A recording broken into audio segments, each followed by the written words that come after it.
kurashchisi bilan to'qnashuv mutlaqo tasodif edi. Bu umuman boshqa narsa.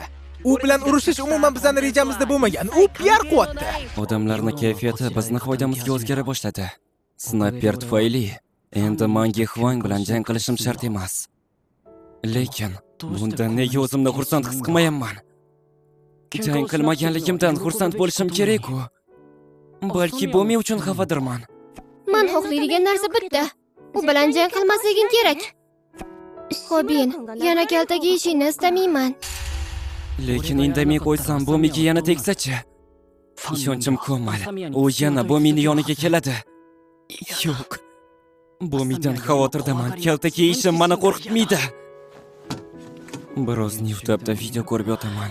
Telefonni to'g'ri ushlashimga odatlanishim kerak. Oho, buncha ko'p ekan, hammasini yolarmikanman, a?